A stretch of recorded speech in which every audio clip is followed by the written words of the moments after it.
पंजाब के अस्पतालों में 20,000 नए बेड्स लगाए जाएंगे। अस्पतालों की अपग्रेडेशन की डेडलाइन 31 जनवरी है। निगरान वज़ीर आला पंजाब मोहसिन नकवी का वाइस चांसलर्स, प्रिंसिपल्स और MS का कॉन्फ्रेंस से खिताब। उन्होंने कहा कि अस्पतालों की अपग्रेडेशन के लिए 26 अरब दरकार हैं। अगर 50 अरब भी ज़रूरत हुए तो मुहैया किए जाएंगे।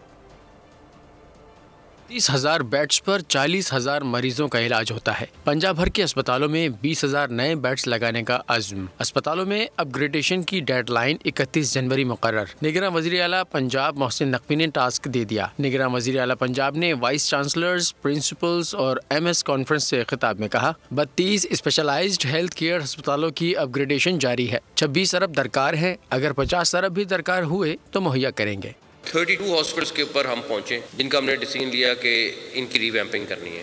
इन्होंने बोला 26 बिलियन। मैंने आपको एक चीज़ बताऊं, हम जहां मर्जी से पैसे काटें। ये मेरा प्रॉमिस है कि अगर आपको 50 बिलियन भी और चाहिए होंगे मैं वो भी अरेंज करके दूंगा। कहा, अस्पतालों की हालत के जिम्मेदार डॉक्टर्स नहीं। हुकूमत सहूलियात नहीं देगी तो हालत कैसे ठीक होगी। सब्सक्राइब करें और बेल दबाएं ताकि कोई खबर रह न जाए।